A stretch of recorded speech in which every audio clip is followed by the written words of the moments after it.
What's up, YouTube? It's your boy Nash here. Welcome back to the channel. Hold on, guys. Let me fix my camera. There, that should do the trick. Anyway, as I was saying, before we get started with this week's episode of Yu-Gi-Oh's biggest issue, the road to 200 subs has now come to a close, and we're now on the road to 500 subs.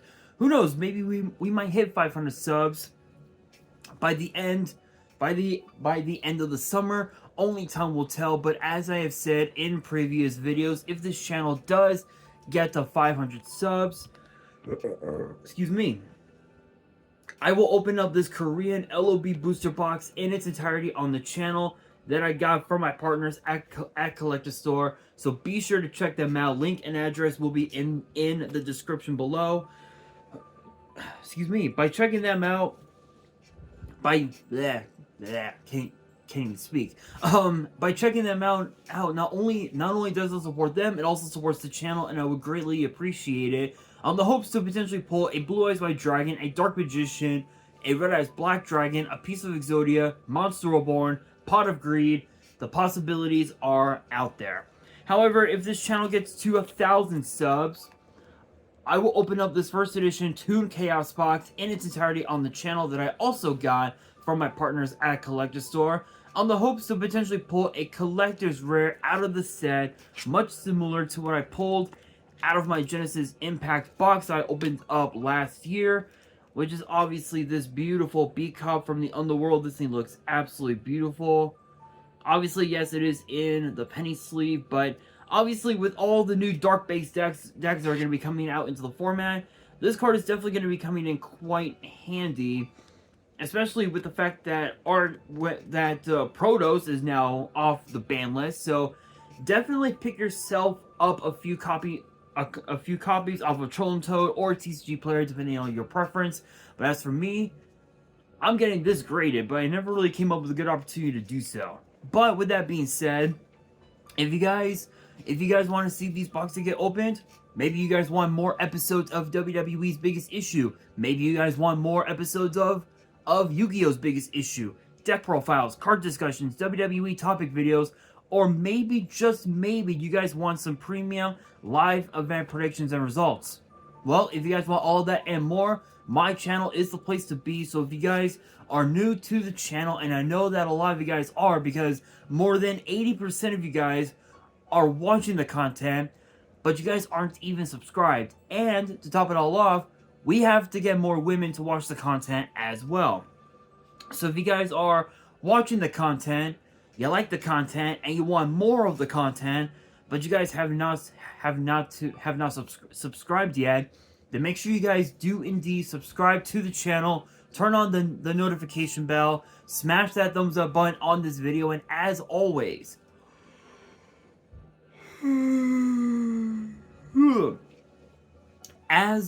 as always, make sure you guys are following me on all of my social media. My ads will be in the description below, as will the info to my fan mail. It will also be in the description as well.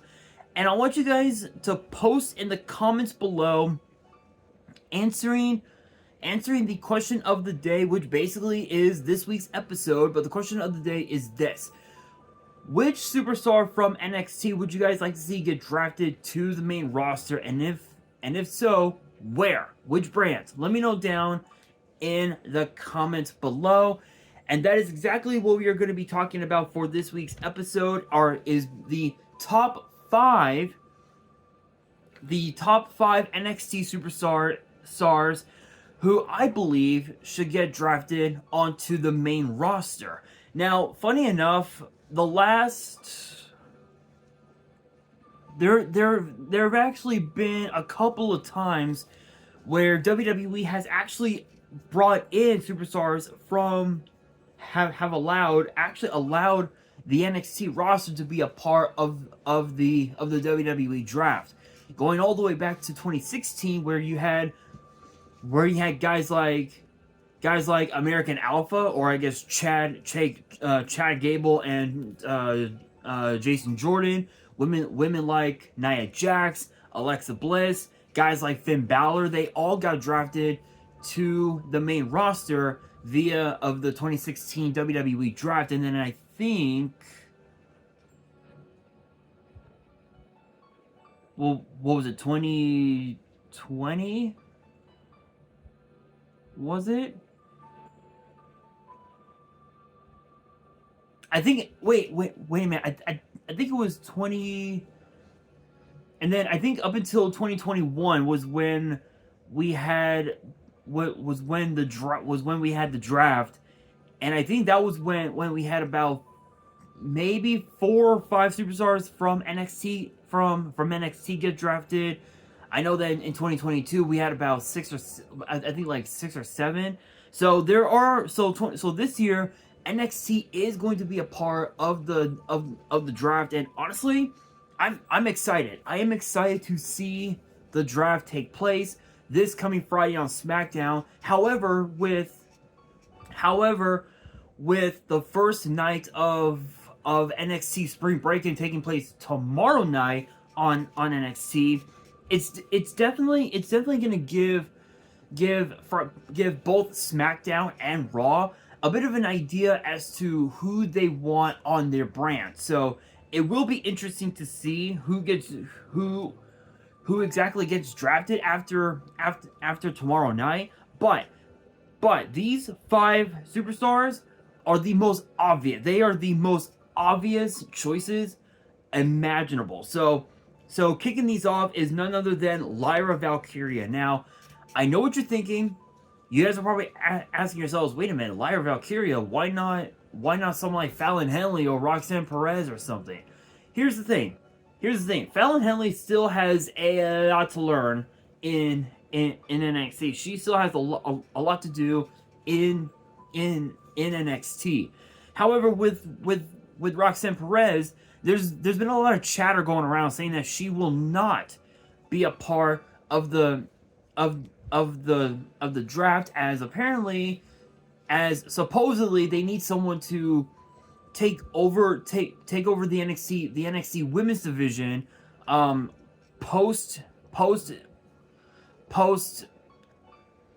draft. So it is a bit unfortunate that Roxanne Perez might not be a part of the draft this year. Excuse me. But if you think about it, Lyra Valkyria, in the short time that she's been in WWE as part of both NXT and NXT UK, one could argue that she is indeed ready for the main roster. But the thing is she ready? Is she really ready to go up against women like Bayley, women like Rhea Ripley, even though Rhea is injured, women like Becky Lynch, women like Candice LeRae, women like Jade Cargill, women like Dakota Kai, Io Sky, the other half of Damage Control, which are obviously the current tag team champions, the Kabuki Warriors, up against women like Zelina Vega and of course Elektra Lopez. Is she ready for that level of intensity? Is she ready for that level of competition? And the answer is yes. Even in spite of only holding the NXT women's title since last October, she is indeed ready for the main roster. I think she is. I don't know about you guys, but I believe that Lyra Valkyria is ready. We will just have to see who gets drafted this coming Friday. Next up, Baron Corbin. I already know what you're thinking. You're thinking, wait a minute, Baron Corbin, he's been back in NXT for a year. Why Baron Corbin? Come on. Do I even have to say anything? Braun Breaker is on SmackDown. If Corbin gets drafted back over to SmackDown, the Wolf Dogs could reunite and they could dominate. They could dominate the tag team division with an iron fist and potentially potentially, depending on who wins, between the Street Profits and A-Town Down Under for the now WWE tag team titles. One could argue that that the Wolf Dogs could go after one of those teams, take the titles, and it'll be months. It'll be months before they end up dropping those tag team titles. So it's possible, but let's also not forget that Baron Corbin is a former United States champion. So if he does get drafted to SmackDown, but Braun Breaker wants nothing to do with Baron Corbin, one could argue that we could also see Baron Corbin chase after Logan Paul and the U.S. title, which is a very high possibility, but we'll have to wait and see. But these next three are probably the most obvious. First up, Trick Williams.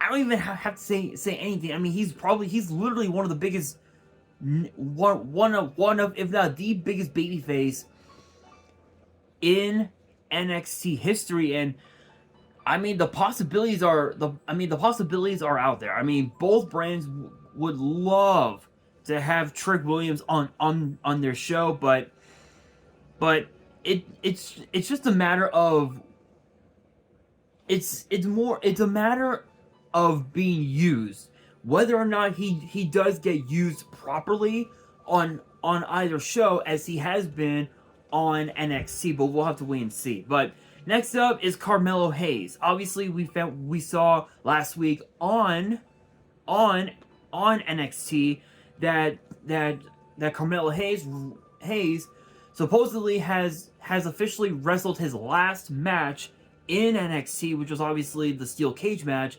against Trick Williams, and with him potentially being potentially being in the pool to be a part of the draft, one could argue that we might end up seeing him on Raw. I know that the USA Network executives, they've been eyeing Carmelo Hayes for quite some time, ever since Melo started at NXT back in the original days of the Black and Gold brand.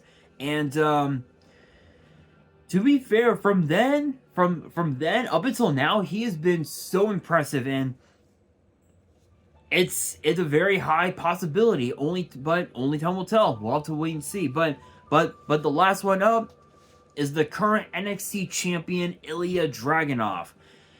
Do I even have to say anything? I don't think I do. I mean, think about this. He's the man that defeated Gunther to win the NXT UK Championship at NXT TakeOver 36. If you guys have not seen that prediction video or that result video that I did here on the channel, I recommend you guys check it out, because it was insane. I believe I did. I'll have to see. I'm pretty sure that I did, but definitely check it out, because it was insane. It was absolutely insane. And not only that, but he's the one that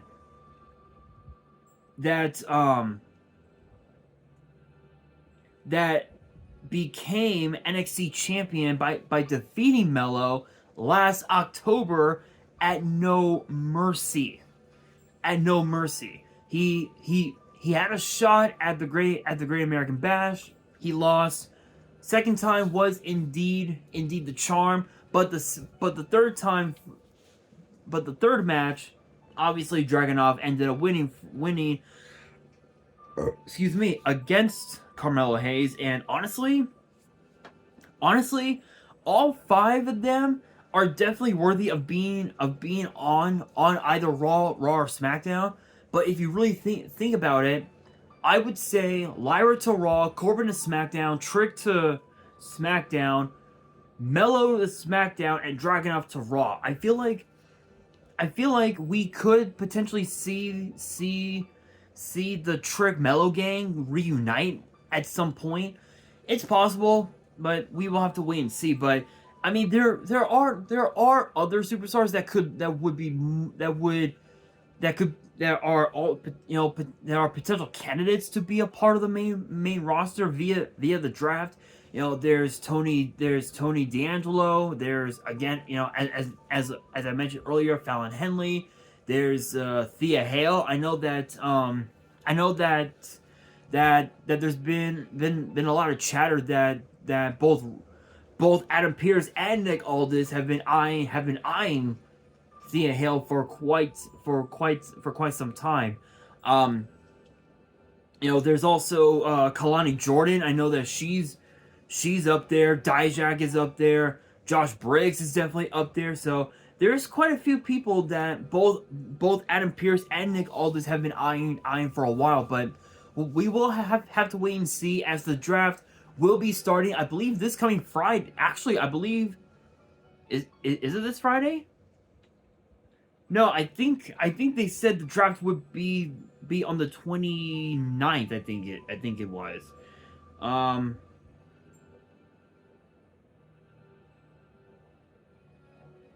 April 26th. So today's the 22nd.